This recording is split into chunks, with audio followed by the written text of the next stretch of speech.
With the world gripped by the COVID-19 pandemic, the thoughts of many people are consumed by the here and now, just getting through each day at one time. But should we be thinking more longer term to help create a better future for generations to come? Well, a new book, The Good Ancestor, argues just that, and its author is Roman Krznaric, and he joins me now. Thank you very much indeed for being with us. I suppose if you're thinking long-term about the future, the number one item probably ought to be climate change.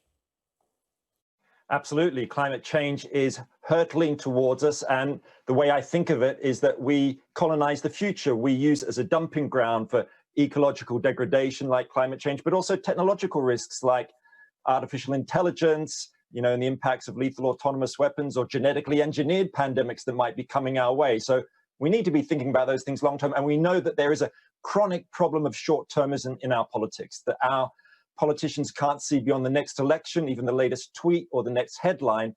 So we've got to work out, well, what are we going to do to inject long-term thinking into the DNA of government, into democracy itself, because there are millions, billions of future generations who are going to be living and hit by the impacts of our actions. But hasn't it always been like that? I mean, isn't that how progress works? Each generation does the best for itself and sorts out what's been left for it.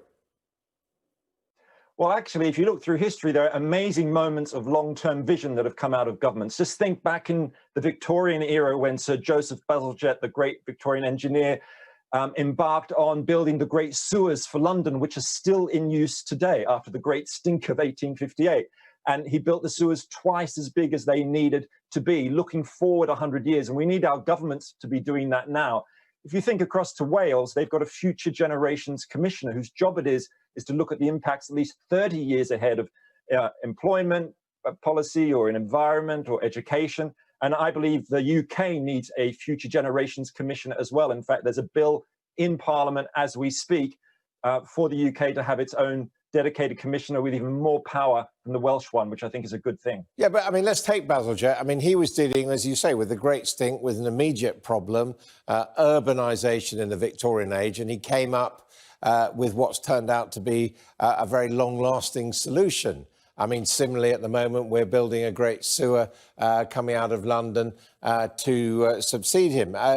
He wasn't really thinking about us now, and similarly in the Victorian age, they were kicking off the pollution which has caused the climate change problem. So they weren't necessarily any more forward-thinking than we are.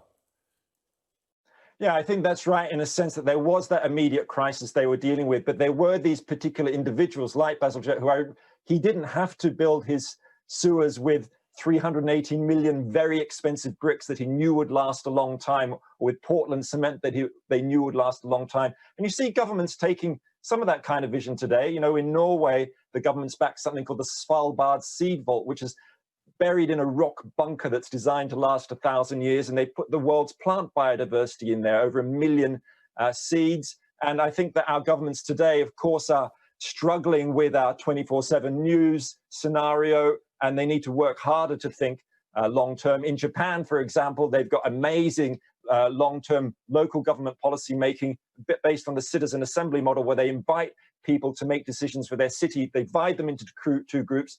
The first group are told they're citizens from the present. The second group are told they're citizens from the year 2060. Imagine themselves like that, even given with ceremonial robes to wear to help their imaginative journey. They come up with much more radical long-term policies in environment, healthcare, and education. So I think we ought to be putting more power in citizens' hands and citizens' juries in order to help us get beyond the myopia of politics. I know the writer Robert Harris looked at this in his book, The Second Sleep, about the future of our present society. What do you think will endure in 100 or indeed 1,000 years, what we're doing now? Well, I think certainly we know that our carbon emissions are going to be staying in the atmosphere for hundreds of years, even thousands of years. So there's nothing we can do about that long-term impact except trying to cut down as much as we can immediately. I think we often, reading sci-fi novels, as I do a lot, we have this idea that the world's going to be so different in the future. It's going to be filled with cyborgs. We're not going to know what it's like. Well, actually, we know a lot about what the world's going to be like and what people are going to need. I mean, I've got an 11-year-old daughter, and when she's 90 years old, I can imagine she might be holding her great-grandchild in her arms who will live way into the 22nd century. And that child will still need air to breathe and food to eat. So the one thing we do know that's absolutely certain about the future is that we need to learn to live within the planetary boundaries of this one and only planet that we know that sustains life. That's not shooting over carbon emissions, biodiversity loss. We've got to get beyond these nations who sit around bickering about their near-term interests while the planet burns and species disappear. Mr. Krznaric, thank you very much indeed for joining us.